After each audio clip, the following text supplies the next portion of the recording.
Hey guys, welcome to my channel Biology Riders. So in this video we are going to start Unit 5 Human Physiology chapter number 16 Digestion and Absorption. So without wasting your time, so ready for the ride?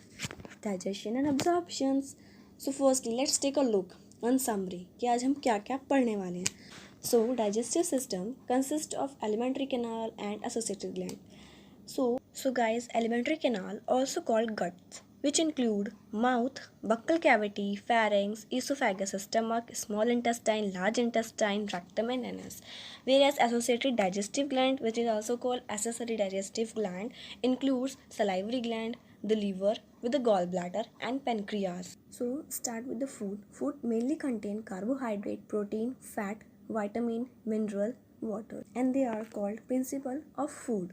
See guys, they cannot be absorbed easily through the gut because they are complex substances. So that's why digestion is very important to help them convert it into the simple form and then absorb easily. So see guys, food enter into our body through the first part of alimentary canal, which is mouth. Mouth contain teeth, tongue and saliva. Mouth contain teeth which help in the masticate the food. Tongue taste the food. Of course we know that हमारे टंग पे बहुत सारे taste buds होते हैं जो कि हमारे food को टेस्ट करने में हेल्प करते हैं. और proper mastication with the saliva. Saliva contain starch. मैंने दिखा रखा है जैसे कि माउथ के अंदर डाइजेशन किसका हो रहा है, सिर्फ स्टार्च का हो रहा है. सो सलाइवा के अंदर स्टार्च डाइजेस्टिव एंजाइम्स होते हैं जो कि हेल्प करते हैं स्टार्च को डाइजेस्ट करने में.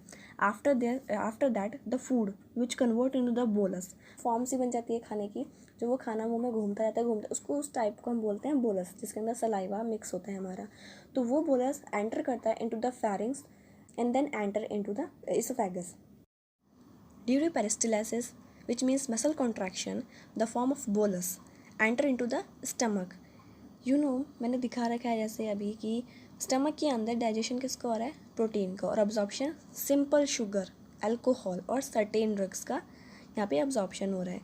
उसके बाद जो फूड का डाइजेशन हो जाता है, प्रोटीन का जो फूड बचा है, मास ऑफ फूड, उसे बोलते हैं काइम, जो कि एंटर करता है ड्यूडनम के अंदर. ड्यूडनम एक पार्ट है स्मॉल इंटेस्टाइन का. स्मॉल इंटेस्टाइन के there are 3 types. First duodenum, second jejunum, third ileum. अब कैसे याद आएगा कि पहले क्या आएगा? सो डीजे, इतना याद रखो, डीजे, ड्यूडियम, जेजनम एंड लास्ट इलियम तो हो गई. सो काइम जो मास ऑफ फूड है एंटर करता है ड्यूडनम के अंदर, क्योंकि और उस पर एक्ट होता है पैनक्रियाटिक जूस, बाइल जूस और एंजाइम्स जो कि उसमें ही बनाते हैं. वो डाइजेस्ट करते हैं carbohydrate are digested and converted into monosaccharides like glucose. Proteins are finally broken down into amino acids and fats are converted into fatty acids and glycerol. These are the end products. कौन कौन सा? Glucose, amino acid, fatty acid, और फिर enter हो जाते हैं जेजनम और ilium portion में स्मॉल इंटेस्टाइन के. Guys, digested end products are absorbed into the body through the epithelial lining of intestinal villi. मैं आपको अब आगे बताऊंगी. उसके बाद क्या होता है, जो अनडाइजेस्टेड फूड होता है वो हमारी एंटर कर जाता है सीकम के अंदर, लार्ज इंटेस्टाइन के पोर्शन में.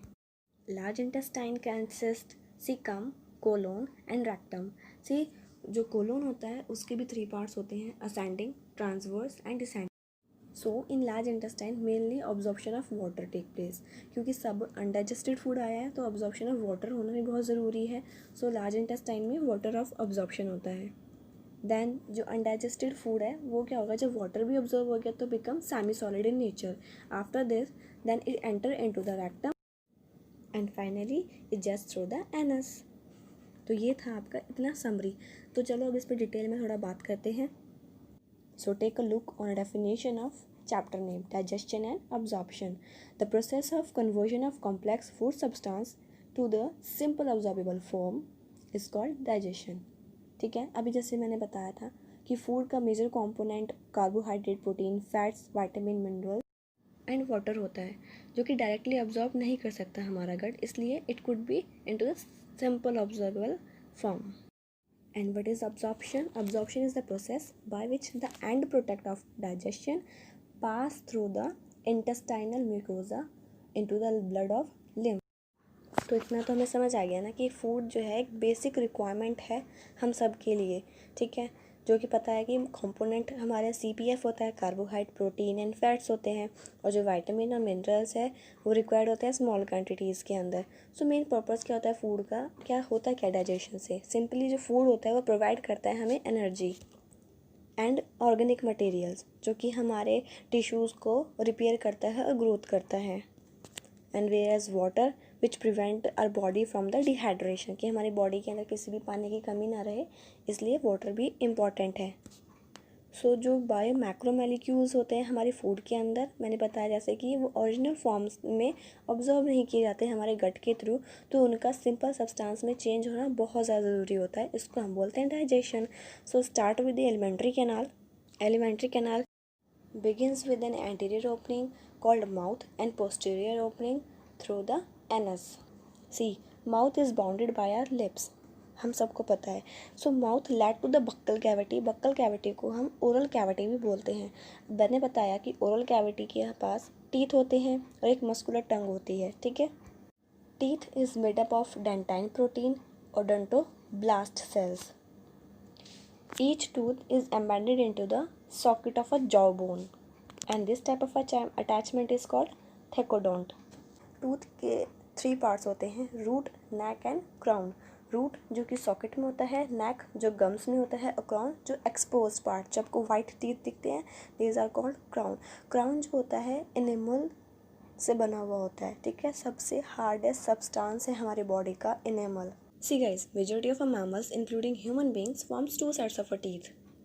One set of teeth, temporary milk or deciduous teeth, replaced by a set of permanent or adult teeth. This type of a dentition is called diaphyodont. तो जो हमारे बचपन में दांत निकलते हैं दूध के वो 20 होते हैं, और जब हम बड़े हो जाते हैं तो वो परमानेंट टीथ कितने होते हैं, 32 टीथ। तो 32 टीथ का एक डेंटल फॉर्मूला होता है, so which show upper half jaw upon lower half jaw. Formula is 2123 upon 2123 in the order of IC, PM, M. I means incisor, C means canine, P means premolar, M means molars. Incisors कौन से होते हैं, जो cutting teeth होते हैं, canines जो tearing teeth. Mainly आपने उसमें देखा होगा शेर वेयर का, तो कैनाइन सबसे ज़्यादा बड़े बड़े होते हैं क्योंकि वो सीधा खाल को फाड़ते हैं, सो टीयरिंग टीथ बोलते हैं कैनाइन्स को। And premolars and molars is called masticating teeth. So याद कैसे रहेगा, ICPM मोदी 2123, या फिर 21, 22 नहीं 23। And the next part is tongue, which is freely movable muscular organ, जो कि हमारी ओरल कैविटी से अटैच्ड होता है उसके फ्लोर पे बाय द फ्रेनुलम। हमारे टंग पर स्मॉल प्रोजेक्शंस होते हैं, जैसे हम बोलते हैं पैपिले, और जिसमें कुछ कुछ जो होते हैं टेस्ट बर्ड्स प्रेजेंट होते हैं। बट याद रखें जो हमारे टंग पर रेड कलर की डॉट्स होती हैं, जैसे हम बोलते हैं फंजीफॉर्म पैपिले, उनमें टेस्ट बर्ड्स नहीं होती। ये राज की बात है। जो टंग के ऊपर का पोर्शन होता है, जैसे हम बोलते हैं रूफ ऑफ बक्कल कैविटी, उसको हम बोलते हैं पैलेट। तो आप टंग से एक बार उसको टच करके देख सकते हैं, तो जो आगे का पोर्शन होता है उसे रफ पोर्शन, उसे बोलते हैं हार्ड पैलेट, और जो पीछे वाला पोर्शन होता है उसे बोलते हैं सॉफ्ट पैलेट, जो कि स्मूथ होता है। और आपको पता भी होगा कि स्मूथ जो पैलेट होता है उसका एक्सटेंशन पार्ट होता है यूवला, जो कि हमारे प्रिवेंट करता है फूड की एंट्री को हमारे नेज़ल कैविटी में जाने से, रुकता है। जब हम स्वेलो कर रहे होते हैं फूड को, तो हमारा फूड के जो पार्टिकल्स हैं वो हमारे नोज़ कैविटी में ना चले जाए, नेज़ल कैविटी में, तो उसकी एंट्री को आपको एक क्या रुकता है, यूवला। आप जैसे मिरर में देखते हैं, मुंह खोल के देखते हैं तो एक्सटेंशन नज़र आता है सॉफ्ट पैलेट का, सो वो हमारे prevention of food of entry रोकता है। एंड यू नो दैट कि हमारे ओरल कैविटी के अंदर सलाइवा होता है, और सलाइवा हमारी बॉडी में per day 1 to 1.5 litre per day produce होता है, ठीक है, जिसके अंदर 99.5% वाटर प्रोड्यूस है। और उसका पीएच जो है स्लाइटली एसिडिक होता है नेचर में, उसका पीएच होता है सलाइवा का 6.7। तो अदर सब्सटेंस सलाइवा के अंदर त्यालिन सबसे मोस्ट इम्पॉर्टेंट और आस्किंग क्वेश्चन है, नेट में भी आ चुका है कि त्यालिन को हम क्या बोलते हैं। It's also called salivary amylase, ठीक है। त्यालिन एक एंजाइम है इन सलाइवा जो कि स्टार्च पर एक्ट करता है, जो हमारे फूड में स्टार्च प्रेजेंट होता है उस पर त्यालिन एक्ट करता है 6.7 की पीएच में। रिमेंबर वन थिंग ऑल्सो कि 30% ऑफ स्टार्च जो डाइजेस्ट होता है हमारे माउथ के अंदर। अदर सब्सटेंस है सलाइवा के अंदर इंक्लूड होता है, वो होता है लाइजोसाइम। लाइजोसाइम जो होता है बैक्टीरियल सेल्स वॉल पे एक्ट करता है, क्योंकि वो बैक्टीरियोसाइडल प्रॉपर्टी के अंदर होता है। एक तरीके से एंटीसेप्टिक बोल सकते हैं लाइजोसाइम को, क्योंकि वो बैक्टीरिया पे सीधा अटैक करता है। एंड देन थर्ड इज थियोसियानेट, कि इनहिबिट करता है ग्रोथ ऑफ बैक्टीरिया। ये मारता नहीं है, सिर्फ उसकी ग्रोथ को इनहिबिट करता है, रोक देता है। इसके अलावा हमारे सलाइवा में K positive, Na positive and Cl negative होते हैं। और रिमेंबर दैट सलाइवा के अंदर K positive is more as compare to the Na positive. Saliva is mainly produced by three main pairs of salivary gland. First, the parotid glands. Second, the sublingual gland. And third, the submaxillary gland. सो जो parotid gland है वो largest gland होता है, जिसे हम बोलते हैं which is also called Stensen duct. जो सब लिंगुअल होता है, जो कि located below the tongue, also called duct of Rivinus. And सब maxillary which is also called Watson duct. अब द क्वेश्चन इज, इसको हम याद कैसे रखेंगे? सो पापा के पैसों से लगी लॉटरी, मम्मी बोली व्हाट। सो पापा के पैसों से, पी से पैरोटिड, एस से स्टेंसन्स डक्ट, लगी lottery, sublingual gland, duct of शविनस, मम्मी बोली what, submaxillary, submandibular, Watson duct. और जो सलाइवरी अमाइलेज होता है, जिसे हम त्यालिन भी बोलते हैं, is secreted by submandibular gland. ये तो था हमारा ओरल कैविटी का। Then oral cavity leads into the short pharynx which serve as a common passage for food and air. After that कमाल की बात ये होती है कि pharynx opens into the oesophagus and trachea. Trachea is called windpipe. Okay, so there is a cartilaginous flap called epiglottis, जो कि हमारे प्रिवेंशन करती है एंट्री फॉर फूड, कि हमारे ट्रैकिया में, ग्लॉटिस में एंट्री फॉर फूड बच पाए। ठीक है, okay. Then oesophagus is a thin और लॉन्ग ट्यूब होती है, जो कि एक्सटेंड होती है, पोस्टीरियरली होती है, क्योंकि आगे हमारे क्या है, ट्रैकिया। आप टच भी करके देखेंगे तो ये क्या है, ट्रैकिया। ठीक है, तो पोस्टीरियरली एक्सटेंड होती है, पासिंग थ्रू द नेक के थ्रू जाती है, और थोरेक्स के थ्रू, एंड देन डायफ्राम्स के थ्रू। और कहाँ पे चली जाती है, led to the J shape bag like structure called stomach. As usual हमें सबको पता है कि स्टमक कहाँ प्रेजेंट होता है, left side of a body. And mainly it is divided into a four main part. First cardia, second fundus, third body, fourth pylorus. Esophagus जो होता है वो ओपन किस में होता है, कार्डिया में, through the cardiac sphincter, also called musculosphincter, gastroesophageal. Pylorus region of a stomach open into the duodenum, regulated by the muscles called pyloric sphincter. As you know the stomach store the food for 4 to 5 hours. So ऐसा बोलते हैं कि खाना खाने के बाद अगर लेटते हैं तो लेफ़्ट साइड पे लेटना चाहिए। क्यों? क्योंकि जैसे डायग्राम में दिखा रखा है कि लेफ़्ट साइड पे लेटने पर ईसोफेगस और स्टमक में डिफरेंस आ जाता है, और ड्यू टू द ग्रेविटी जो फूड है उस वो लेवल जो है ईसोफेगस से थोड़ा नीचे आ जाता है। बट अगर हम स्ट्रेट लेटते हैं सो जो फूड है वो बैक फ्लो कर सकता है, तो इसलिए लेफ़्ट साइड पे लेटना चाहिए खाना खाने के बाद। सो मेनली एलिमेंट्री कैनाल की 4 लेयर्स होती हैं। तो स्टमक का जो म्यूकोसा लेयर होती है उसके पास गैस्ट्रिक ग्लैंड्स होते हैं, जो मेनली 3 टाइप्स के सेल्स कंटेन करते हैं। So first mucus neck cells which secrete mucus and protect the wall of stomach from the HCl. Second is peptic or chief cells which secrete the proenzymes pepsinogen. This enzyme in inactive form. And the last one, third one, parietal or oxyntic cells which secrete HCl and intrinsic factor which is essential for absorption of vitamin B12. So guys इनके name याद करने के लिए mucus नेक cell तो ऐसे ही याद हो जाएगा। पैप्टिक और चीफ सेल्स को याद करने के लिए पैप्सी हो जाएगा। पैप मतलब पैप्टिक और सी मतलब चीफ सेल्स। और जो पैराइटल और ऑक्सेंटिक सेल्स हैं उसको याद करिए पैरोक्सी। पैर मतलब पैराइटल और ऑक्सी मतलब ऑक्सेक्टिंग sales.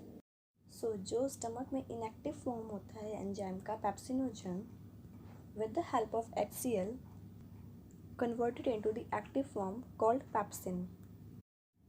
And one thing remember that this is in the adult, but in infants and up to the age of 5 years of children, renin secreted by our stomach.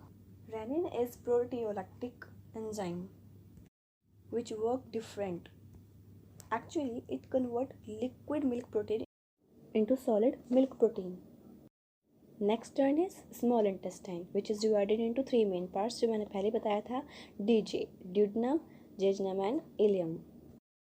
सो जो duodenum की सब mucosa layer होती है contain gland called Brunner's gland which secretes mucus. Then ileum is open into the cecum, which is the part of large intestine, through the ileocecal valve. Large intestine has 3 main parts: cecum, colon and rectum. So remember one thing, from cecum finger-like projection arises which is called vermiform appendix. Actually में इसका होता तो कुछ काम नहीं है, but किसी भी रीज़न से अगर इसमें इन्फ्लामेशन हो जाती है it result in a severe abdominal pain, जिसे हम बोलते हैं अपेंडिसाइटिस। और सिर्फ इसका एक ही ट्रीटमेंट है, surgically removal, and it is called appendectomy. Next is colon which is divided into 4 main part, mainly 3 but 4 कह सकते हैं, ascending, transverse and descending. Last is sigmoid, it lets in the rectum. जैसे मैंने पहले बताया, carbohydrate, protein and fats digest किस में होते हैं, स्मॉल इंटेस्टाइन में, और लार्ज इंटेस्टाइन में absorption of water. And then undigested food which is called faeces is temporary storage in rectum, and after some time it come out from our body through the anus. But remember one thing, if feces stay in a rectum for a longer period, तो क्या होगा, absorption of water बहुत ज़्यादा हो जाएगा, जिससे कि जो फेसेस हैं वो बहुत हार्ड हो जाएंगे and then will not pass easily, and hence it condition is called constipation. And remember also one thing, if constipation prolong बीमारी रही so it's called haemorrhoids. Now alimentary canal ख़त्म, अब आता है हमारे accessory digestive glands. So first is liver. As usual हम सब जानते हैं कि liver is the largest gland of our body which weighing about 1.2 to 1.5 kg in adult human, and it is situated in the abdominal cavity just below the diaphragm, and it has 2 lobes, right and left. Right is large and left is small, and these right and left lobes are separated by the help of falciform ligament. See guys, hepatic lobules are the structural and functional unit of liver. Mainly question आता है कि कौन सा functional and structural unit है liver की, तो क्या है, hepatic lobules containing a hepatic sales. Actually में साइंटिफिक वर्ड लीवर के लिए हेपर यूज़ होता है, and these hepatic cells arrange in the form of cord. Hepatic lobules is covered by a thin connective tissue sheath called Glison's capsule. बहुत ज़्यादा important है, MCQs में भी आता है क्वेश्चन, कौन सा कैप्सूल होता है, तो ग्लिसन कैप्सूल। गाइस, हेपाटोसाइट्स जो कि सेल्स ऑफ लीवर हैं, क्या सिक्रेट करते हैं, bile. Bile which is stored and become concentrated due to the absorption of water in the gallbladder. Actually, gallbladder present below right lobe of the liver, and the duct arising from the gallbladder is called cystic duct. And this cystic duct along with the hepatic duct from the liver forms common bile duct, which again unite with the pancreatic duct as a result of hepatopancreatic duct. And the last hepatopancreatic duct open in the duodenum guarded by sphincter of Oddi. बहुत important question है, ये ज़रूर आता है कि sphincter of Oddi कहाँ present होता है। Actually, pancreas is a leaf-like structure situated between the limbs of U-shaped duodenum, and it is a type of a mixed gland which have both endocrine and exocrine. So, the exocrine portion secrete an alkaline pancreatic juice. Pancreatic juice contain mainly enzymes, and the endocrine portion secretes hormone, and this part is called isolate of Langerhans. Mainly secrete hormones called insulin and glucagon. So guys, finally accessory digestive gland complete होता है। अब आते हैं the wall of alimentary canal which is start from the oesophagus to the rectum.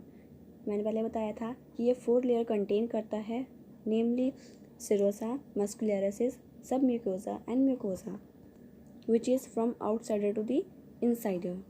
वैसे ये तो बहुत easily याद हो जाएगा, सेम एस से सिरोसा, एम से मस्कुलरिस, फिर एस से सब म्यूकोसा, फिर एम से म्यूकोसा। तो सिरोसा जो होता है वो आउटर मोस्ट लेयर होती है जो कि थिन मेसोथेलियम से बनी होती है with some connective tissues, but जो सिरोसा होती है वो एक जगह प्रेजेंट नहीं होती, वो होता है oesophagus. Then muscularis, which is formed by the smooth muscles usually arranged into an inner circular and outer longitudinal layer. ये भी important है कि inner circular IC, inner circular ओला, outer longitudinal layer. ये easily याद रहेगा फिर. In addition, stomach के अंदर थर्ड लेयर एक और जुड़ जाती है, उसे बोलते हैं oblique layer. फिर आता है हमारा submucosal layer, which is formed of loose connective tissues containing a nerves, blood, lymph vessels. अगर याद हो तो बताया था कि स्मॉल इंटेस्टाइन के ड्यूडेनम पार्ट में ब्रूनर्स ग्लैंड सब म्यूकोसा लेयर में प्रेजेंट होता है. And last is mucosa layer which lining the lumen of alimentary canal. So mucosa layer show modification in different parts of alimentary canal. Firstly, in stomach it forms irregular folds called rugae, whereas in small intestine it forms small finger-like projections called villi, and villi produce numerous macroscopic projections called microvilli. So villi के अंदर villi होना, ठीक है, giving a brush border, so it help to increase the surface area. Of course, villi are supplied with a network of capillaries and large lymph vessels called lacteal. And also, mucosal epithelium has globular cells. Globular cells always secrete a mucus, and of course, we always know that mucus help in lubrication. और जैसा कि पहले मैंने आपको बताया कि stomach के अंदर जो म्यूकस लेयर थी उसमें क्या था, क्या फॉर्म हो रहा था, ग्लैंड्स फॉर्म हो रहे थे कॉल्ड गैस्ट्रिक ग्लैंड्स, जो कि रिलीज करते हैं सिर्फ एंजाइम्स, ठीक है. और स्मॉल इंटेस्टाइन के अंदर क्या है, क्रिप्ट्स हैं between the basis of villi. So guys, histology of alimentary canal complete हो चुका है. अब हम टोटली पढ़ लेते हैं डाइजेशंस कहाँ कहाँ पे क्या क्या हो रहा था. So let's start with the digestion in mouth. About 30% of starch is hydrolyzed by the enzyme salivary amylase. Optimum pH 6.8 into a disaccharide. Starch converted into the disaccharide maltose. And this digestion continued in the esophagus but stopped in stomach, but restarted again and get completed in the small intestine. So next is digestion in stomach, where protein is digested. जैसा कि अभी देखा, proenzyme pepsinogen on the exposure of HCl converted into the pepsin, and then pepsin convert protein into the proteoses and peptones. Proteoses and peptones are peptides. Actually HCl provide the acidic pH optimal for the pepsin, जिसकी help से वो काम कर पाता है. Now digestion in small intestine, where food is mixing through the various secretion in the small intestine with the help of movement of muscularis layer. और जैसा हमने पहले देखा, ड्यूडेनम में, जो स्मॉल इंटेस्टाइन के ड्यूडेनम में बाइल जूस, पैनक्रियाटिक जूस और इंटेस्टाइनल जूस आ रहा था. So pancreatic juice and biles are release through the hepatopancreatic duct. So अब पैनक्रियाटिक डक्ट क्या कंटेन करता है, इनएक्टिव एंजाइम्स कंटेन करता है. So name are trypsinogen, chymotrypsinogen, procarpo, carboxypeptidase, amylases, lipases, nucleases. So intestinal mucosa secreted the enterokinases, which convert trypsinogen into the trypsin. Trypsin is actually an active form and it help in activation of other enzymes. Remember also one thing, जो bile है has no enzymes, and bile help in emulsification of fat.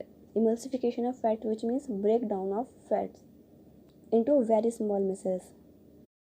Actually, fat droplets are insoluble in water, and that's why emulsification of fat is important. And finally, micelles are formed. Micelles actually contain a fat droplet which is surrounded by a bile salts and easily soluble. And bile also activate lipases. So small intestine have a globular cells which secrete mucus, and also the secretion of brush border cells of the mucosa along with the secretion of globular cells constitute the intestinal juice or succus entericus. And here pancreas also contain bicarbonates. Along with the mucus, they protect the intestinal mucosa from acid as well as provide the alkaline medium, which has pH is 7.8 for enzymatic activities. Then chyme reaching the intestine. So peptides means protein, peptones and proteases converted into the dipeptides with the help of trypsin, chymotrypsin and carboxypeptidases. And yes, they are proteolytic enzymes of pancreatic juice. So after that, carbohydrate in the chyme hydrolyzed by pancreatic amylase. So polysaccharide in the presence of amylase converted into the disaccharide. And after that, fats are broken down by the lipases with the help of bile into the di and monosaccharides. And the last, nucleases in the pancreatic juice act on the nucleic acid to form nucleotides and nucleosides, and hence they are absorbable forms, very simple absorbable forms. So breakdown of biomacromolecules, जैसे कि मैंने आपको दिखा रखा है, डाईपेप्टाइडेस के presence में amino acids में चेंज हो जाते हैं। माल्टेज के प्रेजेंस में ग्लूकोज और प्लस ग्लूकोज में कन्वर्ट हो जाते हैं। लैक्टेज के प्रेजेंस में ग्लूकोज प्लस लैक्टोज में कन्वर्ट हो जाते हैं। सक्रेज की प्रेजेंस में ग्लूकोज और फ्रक्टोज में कन्वर्ट हो जाता है। न्यूक्लियोटाइडेसिस के प्रेजेंस में न्यूक्लियोसाइड्स में और न्यूक्लियोसाइडेसिस के प्रेजेंस में शुगर्स प्लस बेसिस में कन्वर्ट हो जाते हैं। And last, di and monoglycerides lipases की प्रेजेंस में फैटी एसिड प्लस ग्लिसरॉल में कन्वर्ट हो जाते हैं। सो अभी तक का जो भी कुछ हुआ ये कहाँ हो रहा था, हमारा ड्यूडेनम रीजन में। उसके बाद जो सिंपल सब्सटेंसेस हैं वो ईजिली ऑब्जर्व्ड हो जाते हैं जेजनम में और इलियम रीजन में, किसके, स्मॉल इंटेस्टाइन का जो पार्ट है उसमें ऑब्जॉर्व हो जाते हैं। बाकी जो अनडाइजेस्टेड एंड अनअब्जॉर्ब्ड सब्सटेंसेस है वो लार्ज इंटेस्टाइन में पास्ड हो जाते हैं, और फिर लार्ज इंटेस्टाइन में absorption of some water, minerals और सर्टेन ड्रग्स अब्जॉर्ब हो जाते हैं। And also large intestine secrete the mucus which help in adhering the waste, which means adhere करते हैं, एक दूसरे को जोड़ के रखते हैं undigested food को, जो कि easily pass हो जाए through the anus, and hence it completed digestion, complete हो चुका है। अब आया absorption. So absorption means end product of digestion pass through the intestinal mucosa into the blood or lymph, and hence they are carried out by the three transport mechanism: first passive, second active, third facilitated. तो first simple diffusion, passive transport भी बोलते हैं जैसे हम। So small amounts of monosaccharides like glucose, amino acids जो कि छोटे छोटे से होते हैं, और इलेक्ट्रोलाइट्स हो गए लाइक क्लोराइड आयंस, जो जनरली ऑब्जर्व हो जाते हैं easily by the simple diffusion, जो कि आराम से जा सकते हैं। और सिंपल डिफ्यूजन किस पर डिपेंड करता है, कंसंट्रेशन ग्रेडियंट्स पर, विच मीन्स कि जहाँ पर कम है ज़्यादा वाली जगह से कम जगह पर ये डिफ्यूज़ हो जाते हैं। फिर आता है एक्टिव ट्रांसपोर्ट मैकेनिज्म, जो कि अगेंस्ट द कंसंट्रेशन ग्रेडियंट जाता है। मतलब ऐसा नहीं होता कि कहाँ जहाँ पर कम होगा वहाँ पर जाएगा, ज़्यादा वाले पे भी जा सकता है, ज़्यादा वाली साइड पे जा सकता है, पर इसके अंदर सबसे ज़्यादा क्या होता है, एनर्जी की ज़रूरत होती है। सो इसमें कौन कौन से न्यूट्रिएंट्स हो गए, like amino acids, monosaccharides like glucose, electrolyte like Na positive absorbed into the blood by this mechanism. Last आता है हमारा facilitated transport mechanism. Facilitated transport को जैसे इसमें एग्जांपल्स दे रखे हैं like fructose and some amino acids, ये हेल्प ऑफ द कैरियर के थ्रू जाते हैं लाइक Na पॉजिटिव। जैसे कि हमें कहीं जाने के लिए रिक्शे की ज़रूरत होती है, तो क्या एक तरीके से फैसिलिटीज़ ही है ना हमारे लिए, ऐसे ही इस सब्सटेंसेस को Na पॉजिटिव की एक कैरियर की ज़रूरत होती है, तो इसको इसलिए हम फैसिलिटेड ट्रांसपोर्ट बोलते हैं। जैसे हमें फैसिलिटी ट्रांसपोर्ट चाहिए वैसे इन्हें भी फैसिलिटी ट्रांसपोर्ट चाहिए होता है। सो अब टर्न है फैटी एसिड्स की और ग्लिसरॉल की। अभी मैंने बताया कि वो मिसल्स में कन्वर्ट हो चुके थे, so then they move into the intestinal mucosa. So वहाँ जाके दोबारा फॉर्म्ड होते हैं very small protein coated fat globules called chylomicrons, which are transported to the lymph vessels in the villi. Villi के अंदर बताया था लिम्फ वेसल्स होते हैं, लैक्टियल्स पढ़ाया था अभी। और उसके बाद फिर ये अब्जॉर्ब सब्सटेंस को ब्लड स्ट्रीम के अंदर रिलीज़ कर देता है। ये अब्जॉर्ब सब्सटेंस टिश्यूज़ तक पहुंच जाते हैं, जो कि फिर हमारी एक्टिविटीज़ के लिए यूटिलाइज़ किए जाते हैं। इसलिए बोला जाता है कि खाना अच्छे से अच्छा खाना चाहिए जो कि हमारी बॉडी के लिए यूटिलाइज हो सके। तो अच्छे से अच्छा कार्बोहाइड्रेट्स लीजिए, प्रोटीन्स लीजिए, और थोड़ा कम से कम फैटी एसिड्स लीजिए, मीन्स ऑयली खाना। सो अब्जॉर्प्शन अब क्या क्या हुआ, माउथ के अंदर ड्रग्स का होता है अब्जॉर्प्शन, और स्टमक के अंदर absorption of water, simple sugar, alcohol. Small intestine के अंदर Final end product of digestion such as glucose, fructose, fatty acid, glycerol, amino acid are absorbed through the mucosa into the bloodstream and the lymph. और large intestine में तो water absorb होता ही है और minerals भी होते हैं और ड्रग्स भी होते हैं. इन सब का अब्जॉर्प्शन हो जाता है जब हमारे टिश्यूज़ के अंदर. सो उसको हम बोलते हैं assimilation. अनअब्जॉर्ब्ड substances remove outside through the anal opening called defecation through the voluntary process, and it is carried out by the peristaltic movement. So will you want in my next video? Comment below right now. And last, please don't forget to like my video and subscribe my channel to write more exciting chapters. And guys, for more update, hit the bell icon.